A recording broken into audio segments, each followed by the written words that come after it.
sallallahu alaihi wasallam. Qala ta'ala Rabbi ja'alni muqiman sholati wa min dhurriyyati ayat.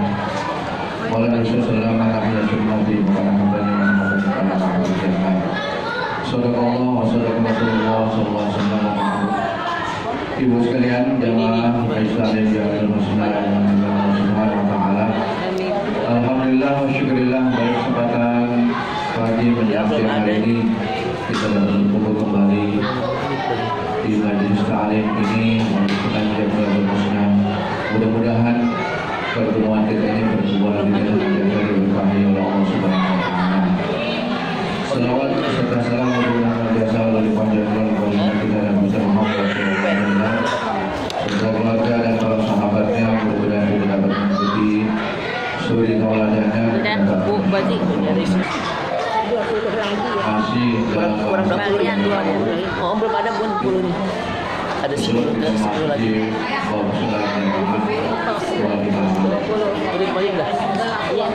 hadis yang ke 415.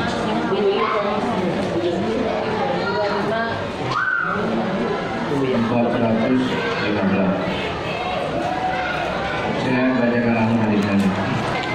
Bismillahirrahmanirrahim. Wa an Aisyah radhiyallahu anha qalat kana Rasulullah sallallahu alaihi wasallam yusalli duha arba'an wa yazidu ma syaa Allah wa muslim. Hadis ini diriwayatkan oleh Siti Aisyah ummul mukminin radhiyallahu anha sallallahu alaihi wasallam. Qala telah berkata Siti Aisyah radhiyallahu anha, kana Rasulullah sallallahu alaihi wasallam yusalli duha arba'an. Nabi kita Muhammad SAW melaksanakan sholat duha 4 rakaat. Wa yazidu masya Allah, dan Nabi menambahkannya sesuai kehendak Allah Subhanahu wa taala. Rawahu Muslim. Berkaitan dengan sholat duha, Nabi pernah melaksanakan sholat duha itu 4 rakaat. Dan kadang menambahkannya sesuai dengan keinginan Nabi kita Muhammad SAW. Wa yazidu masya Allah, artinya Nabi suka menambah daripada 4 rakaat itu sesuai dengan perintah Allah. Karena apa yang dikerjakan oleh Nabi adalah atas izin dan perintah Allah Subhanahu wa taala. Ya bisa ditambah 2, bisa ditambah 4, ya bisa 8, bisa 10 rakaat, bisa 12 rakaat. Yang jelas dalam satu hadis dikatakan, siapa yang sholat duha 12 rakaat, maka Allah akan bangunkan istana di surga. Ya. Kalau bisa 12 rakaat sholat duha, itu akan menjadi orang kaya yang sudah disiapkan bangunan di surga. Karena sholat duha ini adalah sholat mencegah daripada kefakiran. Orang yang istiqomah sholat duha, insya Allah akan dijamin tidak akan fakir, ya, tidak akan fakir, tidak akan miskin, terutama di akhirat, ibu. Karena kekayaan di dunia ini adalah kekayaan yang sifatnya sementara, cuma titipan. Artinya kekayaan sebenarnya sholat duha itu adanya di akhirat, ya bu. Kadang gini, orang lagi mau sholat duha, ya tetap aja ada bikinnya segitu-gitu juga. Bukan sholat duhanya yang bikin kaya, tapi Allah ya yang menakdirkan dia jadi orang kaya, ya. Bukan sholatnya, tapi sholatnya itu adalah sarana, ya, media yang dia kerjakan. Tetapi kalau kekayaan ukurannya materi duniawi, itu dia nggak jaminan sholat duha, ya. Ukuran duniawi, sebab dunia itu bagi Allah nggak ada nilainya, ya. Semakin banyak dunia yang Allah titipkan, semakin berat tanggung jawabnya. Nabi-nabi semua termasuk dan Muhammad itu bu secara materi duniawi miskin, kata Aisyah, ya Nggak seperti raja-raja Romawi, raja Persia, tapi Nabi Muhammad adalah ya fakir, ya miskin, gak punya apa-apa urusan duniawi, karena Nabi tahu hakikat dunia yang sebenarnya. Ya, dunia adalah sesuatu yang fana, yang akan rusak, akan hilang, akan binasa. Tetapi kekayaan yang sejati adalah kekayaan yang Allah berikan, yang ada di dalam hati kita. Ya, hati kita itu luar biasa, Bu. Hati itu gak ada ukurannya selain diri kita dan Allah. Kekayaan yang sejati ada dalam perasaan, bukan dalam banyaknya materi, ya. Tapi kalau pandangan orang yang banyak materinya, banyak duitnya, banyak hartanya, banyak, ya pokoknya banyak materi lah ya, urusan dunia. Tetapi hakikatnya di sisi Allah, kekayaan yang sejati adalah jaminan tidak akan pernah merasa miskin, tidak akan pernah merasa fakir, karena yang menjamin adalah Allah Subhanahu wa Ta'ala. Bukan duit, bukan rumah gedung, bukan perabotan dan peralatan yang dimiliki selama di dunia. Itu mah bukan kekayaan, Bu, namanya pinjaman. Jangan bangga punya duit banyak, jangan materi banyak, pengelolaan, ya. Karena itu adalah titipan selagi hidup di dunia. Kalau udah mati bukan punya kita. Perabotan ada nggak? Tempat tinggal dikit gitu ya. Kan perasaan doang. Yang punya juga perasaan doang. Perasaan punya, ya.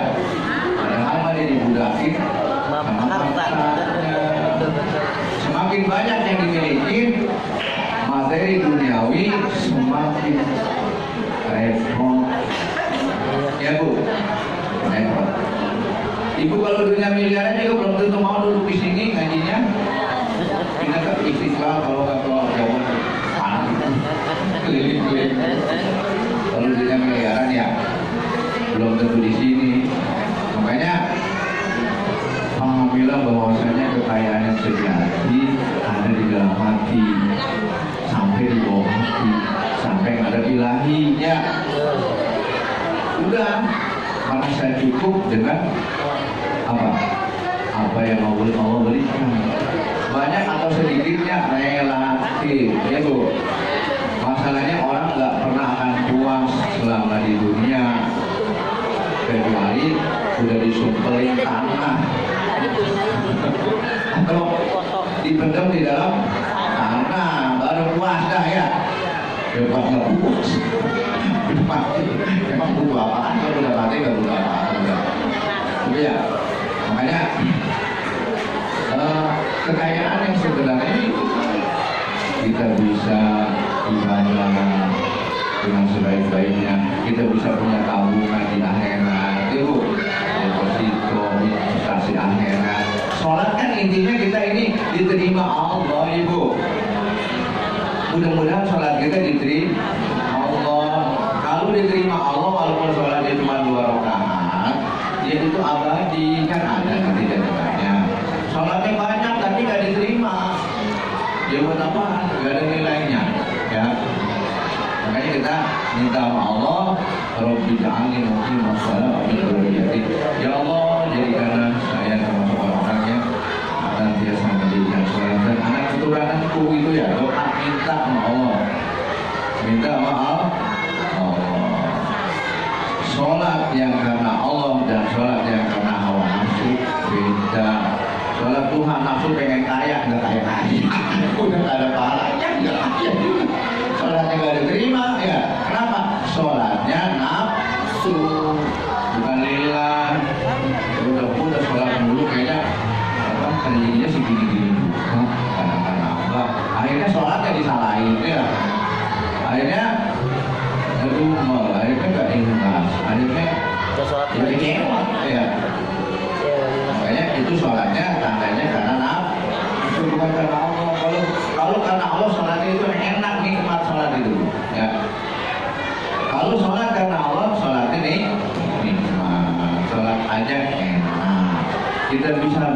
berdiri di hadapan Allah, mendirikan sholat, sudah suatu karunia Allah. Berapa banyak orang yang bisa diri tapi nggak bisa sholat, nggak mau sholat atau nggak bisa ya? Ya tinggal kita tidak mau ya. Berapa banyak orang yang nggak punya kaki, orang yang cacat, tapi dia menegakkan sholat. Sholat itu adalah bukan melaksanakan tapi menegakkan diri di hadapan Allah sambil kita berikrar kita sholati wa nusuki wa mahya tidak berarti Allah seluruhnya ya sholatku, ibadahku, hidup dan matiku hanya ku persembahkan kepada-Mu ya Allah. Itu di hadapan Allah kita bicara seperti itu. Nyadar nggak Bu ya?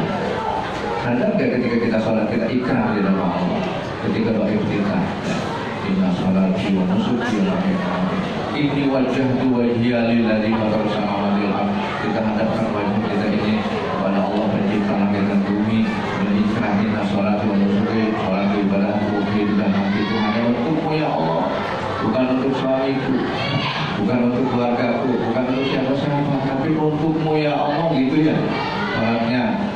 Ngerti Bu artinya? Ya alhamdulillah. Insya Allah kalau kakek ini masuk kita lagi diri di hadapan Allah, hatinya jangan tolak-tolak, jangan ingat yang lain, enggak. Lagi sholat ya, lagi sholat kita sedang menghadap Allah pencipta seluruh alam. Apakah masih pantas kita menoleh kepada yang lain? Semuanya punya Allah. Kalau pantas, cuma karena kita nggak ngerti, jadi maklum. Karena kualitas sholat orang beda-beda, ya itulah sebatas kemampuan masing-masing. Kehusuan beda-beda sebatas pribadi masing-masing, dan kehusuan tergantung kondisi masing-masing. Yang penting sholat. Jangan aku belum bisa khusyuk nggak sholat ya, nggak bisa ngerti artinya nggak sholat. Yang penting diri di hadapan Allah, nanti Allah yang akan ngasih karunia-karunianya. Kita bisa diri aja di hadapan Allah, itu suatu karunia. Makanya kita kalau bisa angin nanti masalah lebih beda. Nabi Ibrahim itu berdoanya, Robbi angin nanti masalah. Ya Allah, jadikanlah kita orang yang mendirikan sholat dan anak keturunan saya. Ibu, kalau kita di dunia udah bisa menghadap Allah ya, dengan hati yang khusyuk, yang khudu ya, tunduk dan patuh di hadapan Allah, kemudian kita curhat di hadapan Allah dengan bacaan-bacaan yang kita baca ya, terutama doa antara dua sujud ya Rabbi fili warhamni warhamni warhamni warhamni. Itu kalau kita pahami itu udah semuanya itu maksudnya. Minta ampunan, minta rahmat, minta rezeki, minta sehat walafiat, minta hidayah, semuanya ada di situ. Makanya sholat itu ibadah yang paling lengkap sholat ya. Makanya nanti yang ditanya pertama, ibadah adalah sholat. Kalau sholatnya baik, yang lain itu baik. Kalau sholatnya nggak benar, yang lain yang susah nanti yang hisabnya ya. Makanya kita berbagi sholat kita. Sholat Tuhan salah satunya adalah sholat katamu, sholat sunnah yang insya Allah kalau kita biasain, maka kita akan menjadi orang yang tidak akan fakir, tidak akan miskin. Ya, makanya dalam iman dan rasanya, iman kan rasa, keyakinan. Kita senantiasa bersyukur, kita senantiasa bersabar. Ya, apa yang ada ini kita gunakan untuk ibadah. Yang orang punya kita juga punya, masalahnya kita bisa syukurin apa enggak gitu ya. Nah, syukur itulah yang akan menjadi nilai tambah yang Allah berikan kepada kita. Kalau nggak syukur, ya nanti malah azab yang akan menambah diri kita dengan harta kita. Jangan dikira banyak harta, banyak materi itu kita disayangi, mau belum tentu. Bisa juga itu dibongkong. Artinya apa? Bebannya ditambah oleh Allah, ditambah lagi, akhirnya dia tersiksa dengan hartanya gitu ya. Berapa banyak orang yang tersiksa dengan harta duniawi? Hartanya banyak tapi sakit, sampai ke luar negeri, bla bla bla bla. Ini memang duitnya banyak tapi sakit. Duitnya banyak tapi urusannya Banyak. lebih banyak lagi. Duitnya banyak, keinginannya lebih banyak. Punya duit 1 juta, pengen barang yang 5 juta. Tadi punya duit yang 5 juta, yang 5 juta pengennya 10 juta. Ya Bu, kan biasanya begitu keinginan orang. Keinginan lebih besar ketimbang apa yang ada. Ya, kalau orang yang rajin sholat duha, insya Allah nggak seperti itu. Amin, amin. Dia merasa kaya dengan apa yang Allah titipkan, karena kekayaan itu dia abadikan menjadi deposit di akhirat. Invest akhirat, sekalipun hanya senyum ikhlas karena Allah, itu deposit. Apalagi baca Quran yang satu huruf yang nilainya sebut makanya ya dulu ya ngapain sih daripada menanggap bengong yang enggak atau main HP yang enggak ada nilai tambahnya dengan baca Quran di ketahuan kita ya umur udah umpamanya 60 ke atas masih repot sama HP. Iya Apalagi benar. mesin-mesin yang nggak perlu Itu HP emang ya gini. ya nanti umurnya lama-lama bukan Dajjal HP, Dajjal. nambah jumlahnya, tapi habis waktu jatah hidupnya, sementara depositnya dikit, tapi nggak nambah ya. Artinya berarti kan 1 alif loh, alif lam ini kan 30. Terus apa itu tabungan yang sejati, bukan yang di bank, tapi deposit di buku catatan amal. Itu yang nanti kita dikasih buku rekening kalau udah mati.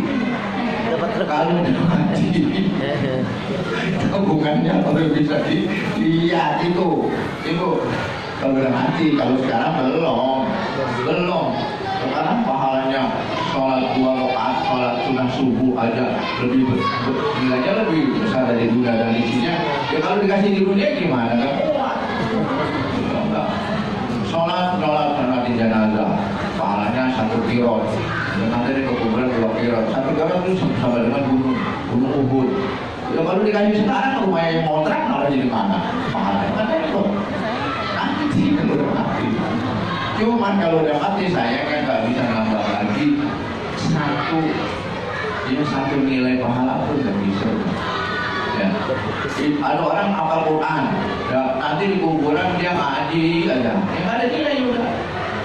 Ada orang berzikir tahmid di dalam kuburan, dia udah nggak ada pahalanya, udah nggak ada. Mau sabar di kuburan nggak ada nilainya sabar, mau syukur di dalam kuburan yang nggak ada. Bagi manusia yang sudah mati udah nggak bisa nambah lagi, kecuali didoain sama yang hidup. Yang hidup yang bisa nambahin, didoain buat orang tuanya, buat gurunya, itu bisa nambah buat pundi-pundi amal. Ya. Tapi kalau buat diri sendiri, orang udah mati ya nggak bisa. Udah dia dihafal Quran, dia rajin sholawat dan dikit. Ada tuh kuburannya baca sholawat gitu orangnya. Yang ada nilainya udah di dalam, nggak ada nilainya udah nggak. Mau ngapain? Tempat istirahat ya. Istirahat itu di kuburan bagi orang mukmin. Ya kata Nabi, al-maut rohul mukmin, kematian adalah istirahat bagi orang mukmin sambil menunggu hasil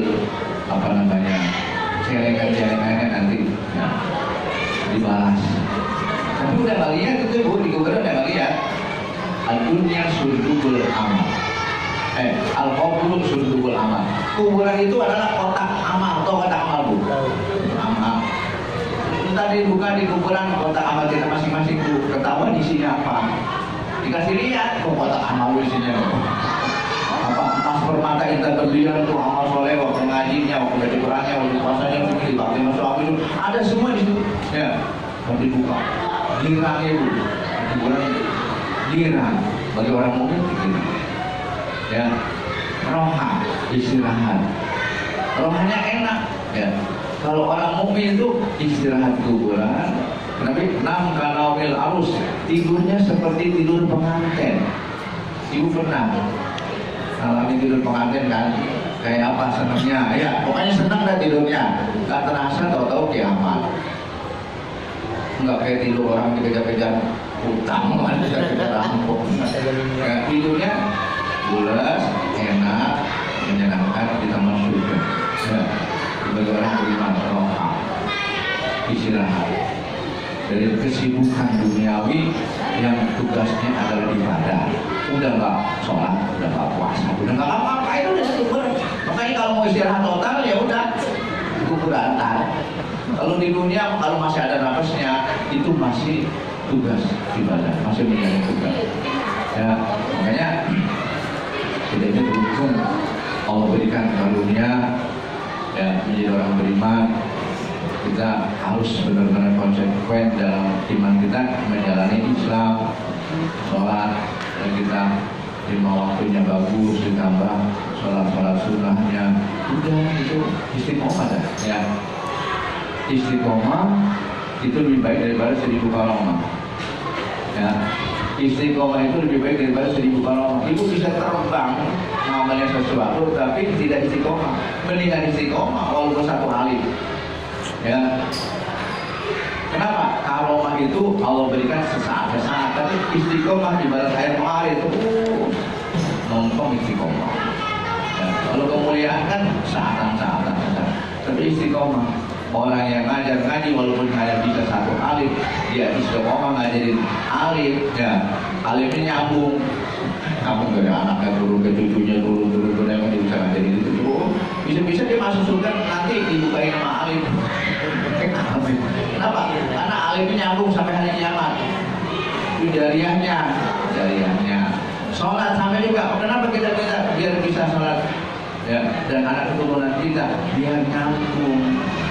Kalau kita sholat, anak keturunan kita sholat, ketika dia berdoa dan seterusnya, itu adalah amal jariah kita yang nyambung. Itu untuknya orang mukmin. Kalau anaknya nggak bisa sholat, anaknya nggak benar ya nggak dapat diri. Setiap saat, setiap waktu, anak yang soleh akan senantiasa mengirimkan pahala bagi orang tuanya yang ada di kuburan. Diniatin nggak diniatin, kalau anaknya soleh, insya Allah orang tuanya dapat kiriman. Jangankan orang tuanya sudah mati, orang tuanya soleh sudah meninggal aja, anaknya dipelihara ketika hidup di dunia. Itu kan Quran jelas banget. Ada cerita yang Nabi Musa dengan Nabi Khidir yang ada tembok yang mau rubuh ditegakkan.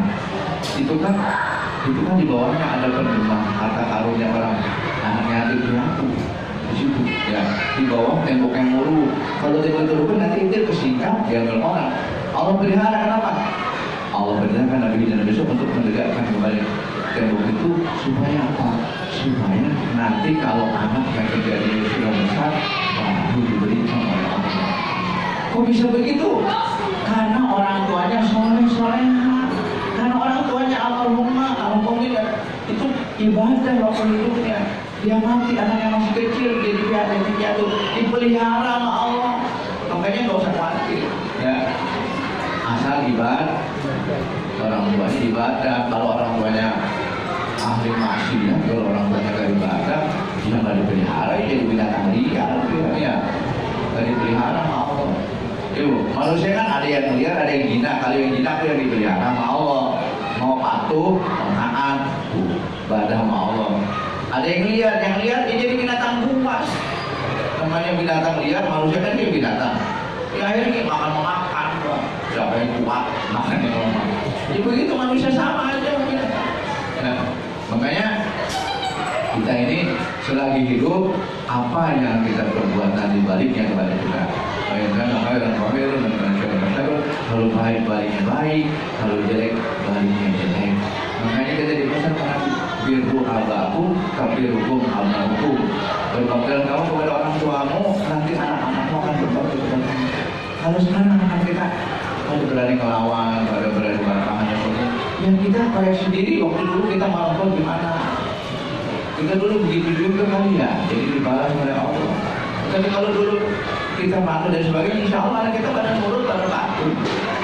Kenapa? Ya emang hadisnya itu, kalau kata orang Jawa hukum karma, memang itu udah sunnatullah. Katanya hadisnya birru abakum kabirukum abnukum. Berbaktilah kamu kepada orang tuamu, nanti anak-anakmu akan berbakti kepada. Sebaliknya, mukhalafahnya, pemahaman sebaliknya, ketika kita nggak berbakti kepada orang tua, jangan harapkan anak kita nanti akan berbakti kepada kita. Belaksa semuanya. berapa satu celaka semuanya. Satu turunan itu celaka semua. Kenapa? Kalau dia tidak bisa memperbaiki diri semua. Makanya keturunan jelek jangan diturunin, yang baik yang diturunin. Putusin awal. Yang nggak tahu ya dulu orang-orang tua kita ya, orang ibadah. Kalau keturunannya jelek, kita tahu nih dulu, ada di gedang kayak itu jangan diturusin. Minta Allah supaya cukuplah sampai di diri kita nih. Kita kenal dulu mana zaman jahiliyah, makanya masih mudanya jahiliyah. Sekarang jangan sampai turun ke anak, gimana caranya? Di jahiliyahan kita nih jangan turun ke anak, jangan anak kita nggak mau anak kita kayak kita dulu makanya jahiliyah. Sekarang kita udah pengen anak-anak kita tuh gimana?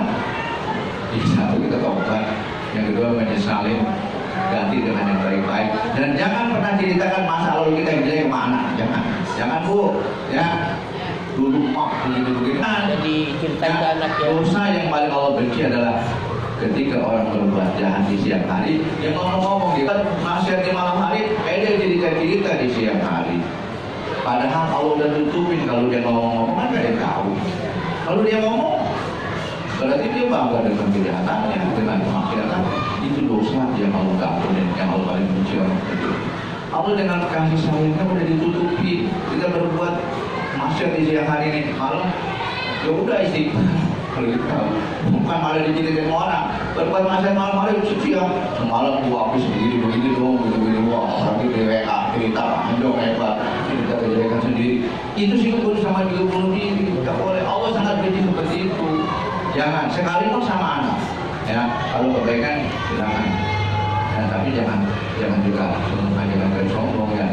Semua itu kembali kepada diri kita.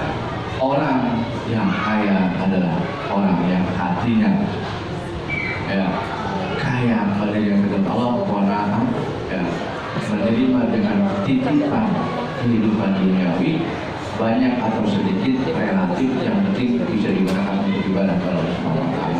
Mau sholat 4 rakaat minimal 2 rakaat silakan, jangan merasa ya menjadi wajib. Saya biasanya 4, kalau enggak 4 kayaknya yang utang ini enggak, sunnah ya tetap sunnah ya. Mau 2 rakaat ke, mau 4 ke, mau 6, yang penting ikhlas ya, gembira, ibadahnya itu gembira. Usahakan yang kita gembira gitu, daripada udah 4 rakaat udah gembira nih, ditambah lagi 4 rakaat, ditambah lagi 2 rakaat marmut ya, udah 4 rakaat. Jangan maksain diri nambahin ibadah sehingga maksain diri nggak enjoy, yang enjoy gitu, yang menyenangkan gitu ibadah di hadapan Allah. Kok kita kayak maksa ya, Allah aja nggak maksa ya. 2 rakaat ikhlas mendingan daripada 10 rakaat marmut. Makanya gini, baca doa panjang banget ya bu. Awal-awalnya ikhlas ya, alhamdulillah itu senang. Lama-lama karena kebanyakan turun tangannya ya kan. Lama dibaca semua itu sama yang baca doa. Lama-lama ditaruh di sini, lama-lama berubah. Udah itu udah nyampe ke langit itu anginnya udah, anginnya kesel. Amin udah beda. Nama di sini sih enggak ada. Di sini tuh gerakan kita, bahasa kita yang dohir yang bisa kita nilai. Tapi urusan batin hati kita itu urusan Allah. Ya.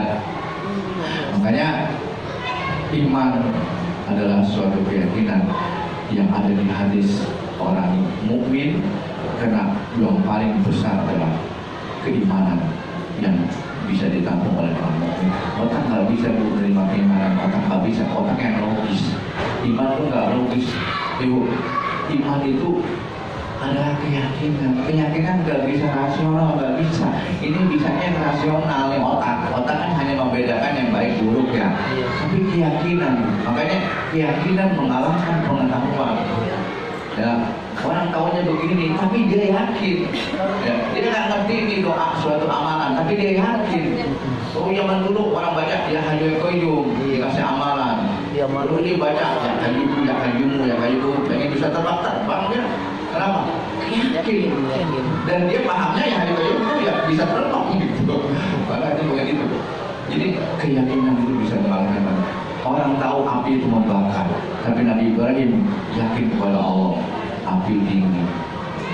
Ya, keyakinan mengalahkan pengetahuan. Kalau Allah izinkan, tapi jangan coba-coba. Ya, keyakinan kita ini, iman kita ini, ya harus rasional juga. jangan istilahnya. Ya kalau itu kan mukjizat, kalau wali kan karomah. Ya, kalau kita kan maumunah. Ya, kalau ditolong sama Allah kita bakal benar. Jangan ya. Insya Allah itu adalah termasuk karunia Allah yang terbesar dalam iman.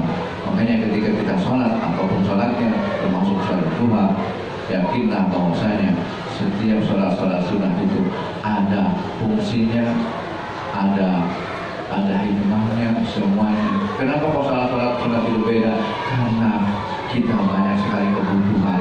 Allah Maha tahu dengan kebutuhan kita.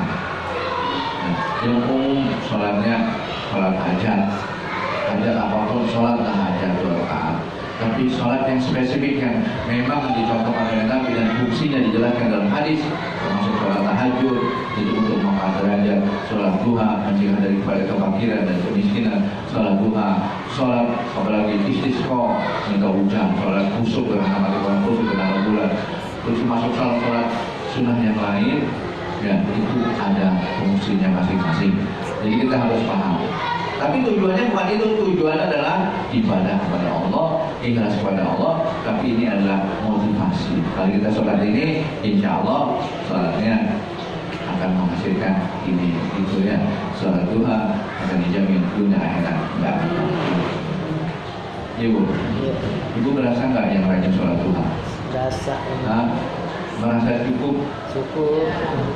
Allah enggan memberikan diri kepada orang mukmin dari jalan yang nggak terbuka. Tiba-tiba ada aja masuk ke rekening, tiba-tiba ada aja di objekannya, tiba-tiba enak aja perasaan, padahal nggak punya duit, tapi enak aja perasaan enak. Ya, tidur enak, makan enak, ngaji enak, ya, ngurusin anak enak, ngurusin laki enak, ngapain aja enak. Ya itu kan rezeki. Tiba orang ngapain aja kagak ada enak. Di rumah nggak enak, di luar nggak enak. Ya, begini nggak enak, begitu nggak enak. Dan itu kan perasaan. Di mana-mana itu tetap aja nggak enak. Gimana? Kalau perasaan nggak enak, di mana tempat yang enak kalau rasanya nggak enak? Mau naik langit juga yang nggak enak. Mau naik kemana? Kalau enaknya cuma di mall, di pasar, enaknya pulang rumput lagi, beda. Ya, dengan karunia Allah beda. Gimana caranya supaya enak? Anamta. Ya semuanya tetap ingat sama Allah. Wadzurullaha katsira la'allakum tuflihun. Banyaklah ingat Allah supaya kamu bahagia.